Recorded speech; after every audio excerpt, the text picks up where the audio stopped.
I fell in love with the idea of Web3 because I'm very much a proponent of Islamic finance. Obviously, you can see I'm a Muslim, and crypto, the blockchain, Web3 has the potential to give us the infrastructure to rebuild a financial system for the Islamic world. So this is my passion. Our new venture, as a result, is Takadao, which it's a DAO. It's a cooperative insurance where people come and mutually insure one another. And we use the DAO structure because it actually allows us to make it Sharia compliant.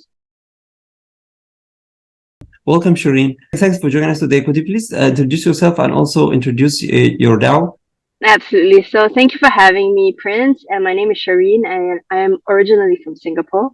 I now live in Saudi Arabia. I've been in and out of Saudi Arabia for about 7 or 8 years. Prior to that, I was living in Dubai.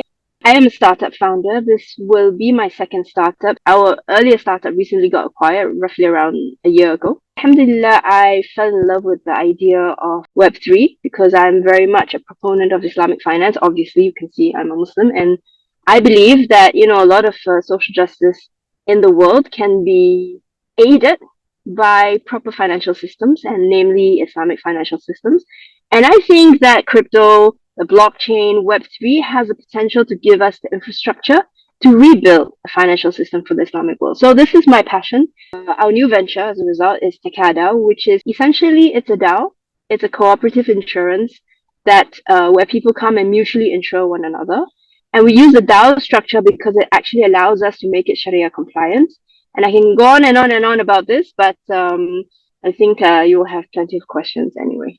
So I saw on your website a few claims. About the claims, you were saying that there is conditions to receive it. So I think this is one of the most, let's say, difficult or challenging part about crypto, because within the normal or traditional insurance, maybe they will have a traditional process as well for the claims. You have to bring physical papers to prove your damages. So how does this process work? Is it voluntarily, maybe a gift structure, or how does it actually work? Let me just say that our first launch product is going to be life insurance. Now, I want to be very clear. This is Sharia compliant life insurance. Mm-hmm. And a lot of people are like, is such thing as Sharia compliant life insurance? Yes. As a matter of fact, insurance in and of itself is not haram. It is the way that insurance is being done. This structure that we are doing, which largely is called Takaful, is actually something that is taken from the time of the Prophet and the Sahaba. Okay? Mm-hmm. So I just want to be clear on that. We can have long conversations about this, and I can explain to you, the Sharia compliance, but I'm not going to go into that right now because it will take me forever. Having said that, now let's talk about what is the structure of what we're doing now. Number one, people are pooling money together. Okay. Number two, this money is used to then pay claims. All right. This money is also invested for a return, and then whatever is left over that is not used for expenses and claims, we call this underwriting surplus, is then redistributed among the token holders who are also the insured. So this is essentially the function of it.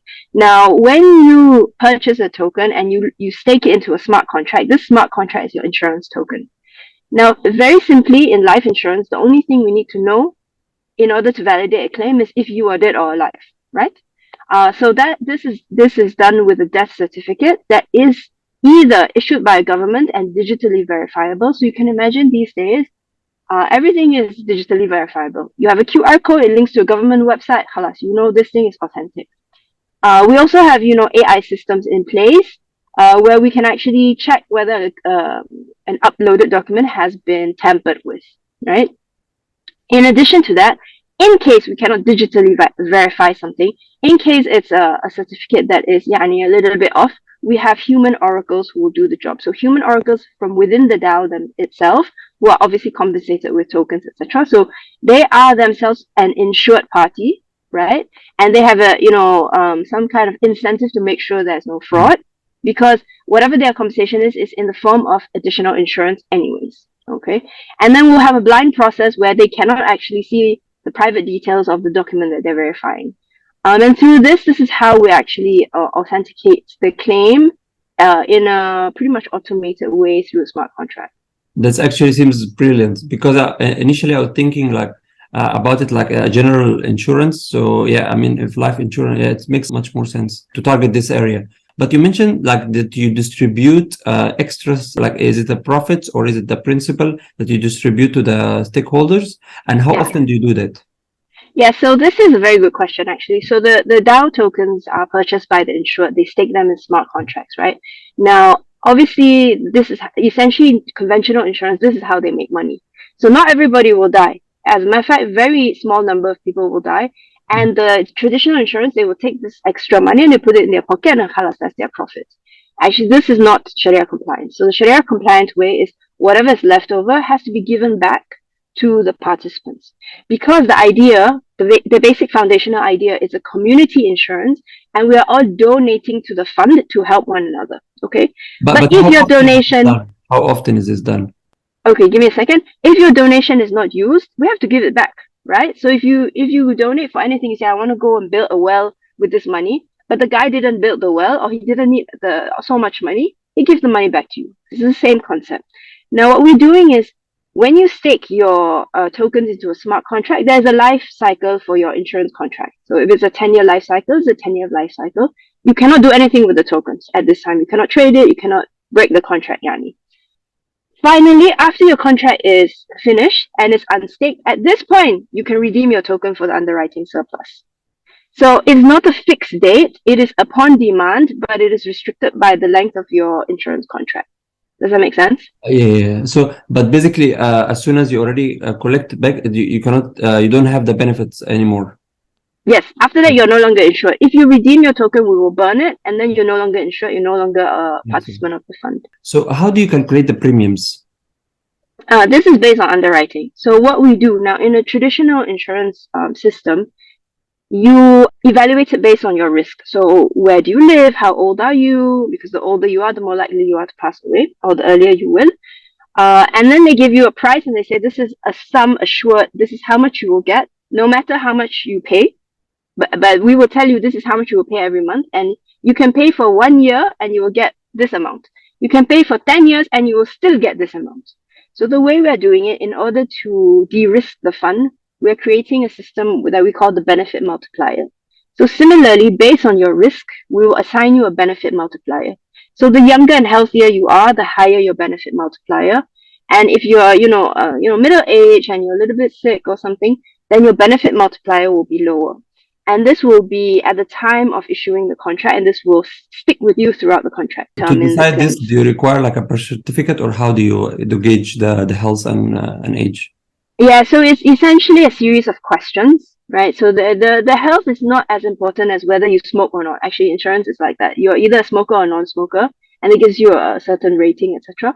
And it's lifestyle, it's where do you live, what is your occupation. Those are the risk factors that we evaluate. So is it a self-assessment then? Yes, it is a self-assessment. So how do you avoid fraud or? So there is a process of KYC. So the things which you can't really that need to be true, meaning your age, your nationality, your residency, we will digitally verify through KYC mechanisms, right? So it's very simple. You have an ID document, you take a photo, we know this is yours, etc. So those things, there's a KYC process, and this is also part of regulatory compliance, right? So we need to have this information, which of course will not be published on the blockchain. This is all private data, which will be locked away on a Web2 server.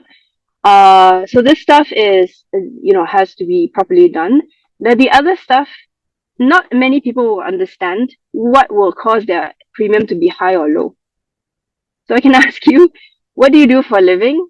And you can't really tell, whatever your answer is, what you should put in order to get a higher benefit multiplier or not. So in those cases, I think the level of deception is not important. I see. So how about the minimum contribution? Like, is there like a minimum for someone to enter this DAO or participate in this? At this point in time, no. Because what we're trying to do actually is, the goal, and I forgot to talk about this, which is really the most important thing, is to give access, is financial inclusion, right? Number one is to give access to Muslims around the world who want Sharia compliant insurance. Number two is to give access to people around the world who need micro insurance, for whom the insurance companies don't bother, right? Because some of the micro insurance are as little as $1 a month, and the insurance company says, well, it costs me $10 a month to operate and serve this customer. I'm not going to do this business. So this is the goal of the company. And so the answer is no, there isn't a minimum amount. And that's why we do it the way of the benefit multiplier. How about the premiums that you collect or the tokens? Do you, for example, as per like about the minimum contribution, so can someone just buy it off the market, or do you have to give you to your company directly because obviously the KYC? Yeah, so at the early stages, in order to issue a token, you have to buy it from us directly. Okay, you can buy it off a third party, but then in order to stake a contract and to start a new insurance contract, you will need to come through us again because of the KYC elements. So how do you ensure transparency then in the system? Like, because some aspects, obviously, for good reasons, they are not on the blockchain, but how do you ensure transparency for other participants to see how much money have you collected and how much money everyone is being given?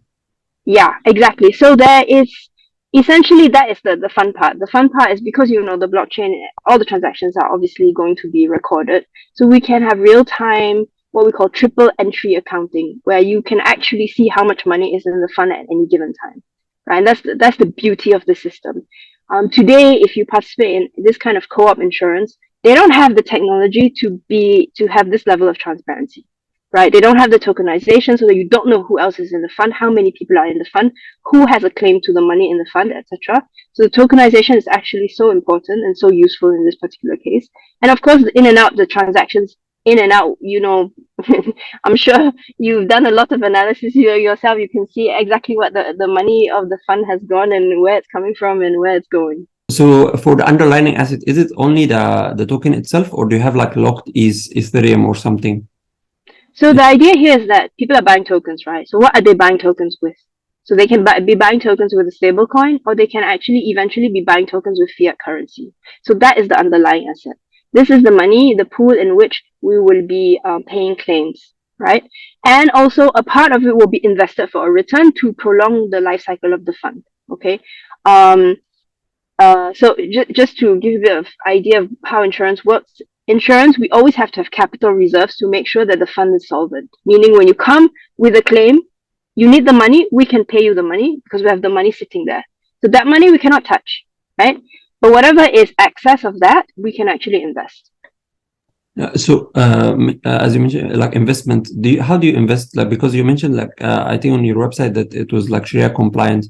So what do you mean by this? Is it like something outside the crypto space, or is it within the crypto space in DeFi or something?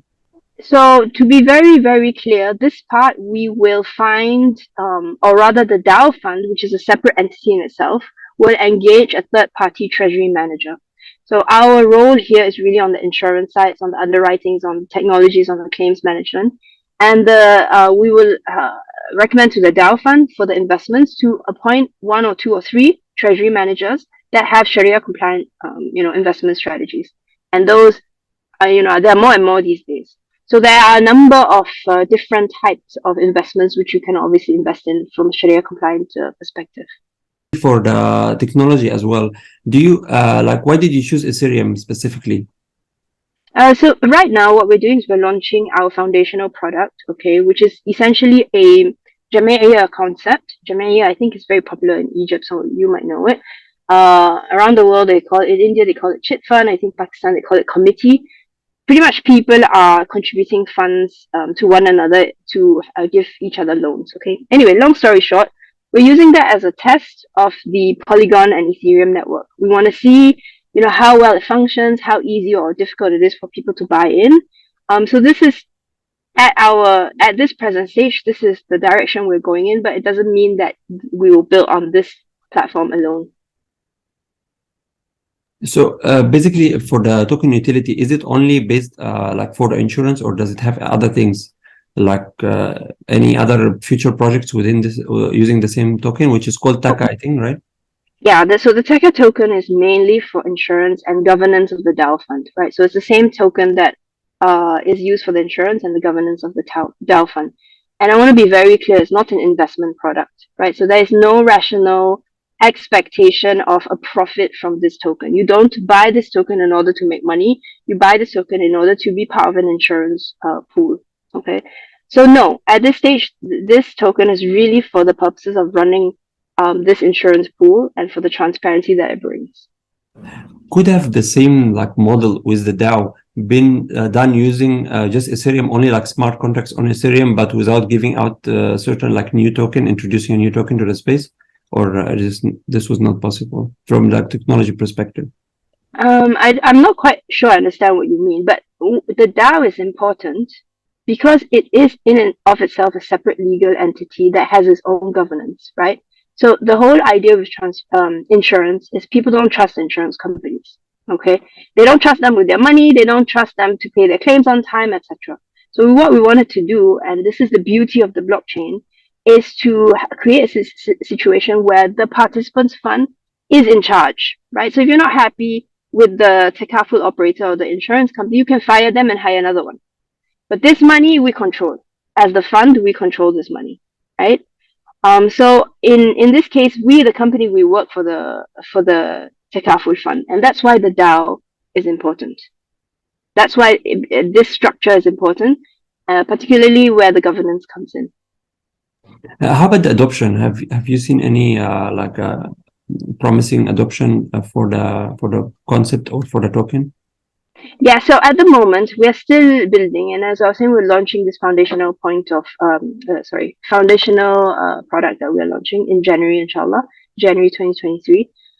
So we haven't yet have live adoption, but we've been talking to a bunch of people. We've been doing a bunch of focus groups, and just talking to whomever wants. And there is a huge demand for this, both on the side of Sharia compliance. So there are a lot of Muslims who are like, well, first of all, when you say to somebody Sharia compliant halal life insurance, they look at you. They're like, huh? What are you talking about? No such thing, right? So already, people who understand what we're doing, they're like, wow, okay. I need this, right? It doesn't exist. And then from the side of microinsurance, most definitely. So there are a lot of, I would say, aid agencies, people who work in developing nations that really need this microinsurance. So yeah, I believe that this is a big problem that we're trying to solve. So would you say that most of your customer will be looking for alternatives to traditional finance, or are they already shopping for like Islamic insurance, but then they join yours? I think most of the customers that we will get have no alternatives, meaning either there's no Sharia compliant halal quote unquote insurance available, or there's no insurance available at all. And would these people be from outside the crypto space, or would they be from actually within the, like, already familiar with crypto? Mm-hmm. So initially, we're really targeting the crypto audience. And, before our podcast, we were discussing Indonesia as a market that is very high in crypto adoption. But there are also parts of Indonesia where the traditional, insurance companies don't go, right? And if you think about it, today, the most disenfranchised, the people without accessibility, they're the ones in the countries where there are no banks. And crypto is, the crypto adoption is so high because there's no traditional financial infrastructure for them. So yeah, definitely looking for the crypto people, and eventually to scale to the non-crypto as well. Perfect then. So is there any like final thoughts, or like also where can the people find you or learn more about Takadao? Final thoughts is I hope, inshallah, bismillah, that what we're doing is something that will help people, right? And the goal here is to, bring a bit of financial security for the Muslim population and the disenfranchised and the underinsured in general. Where can you find us? I mean, we are generally on the, social media platforms like LinkedIn, Twitter, Is there a specific Instagram, username or TikTok. a name that the people should search by? Is it just Takadao? Yeah, Takadao, yes. So if you just come on our website, takadao.io, so takadao.io, you'll find all the links to these. We encourage you to join our Telegram group because then you can ask us questions directly. And just to reiterate, so basically you're not targeting, for example, just people to buy directly the token, because at the end of the day, if they want to get benefit from the your Islamic insurance, they have to actually go through like an onboarding process. I mean, anyone can buy the token, but why would you buy a token unless you want to get insured, right? So we're speaking post FTX, this blow up. My opinion is really good for the market in the long run, for the crypto industry.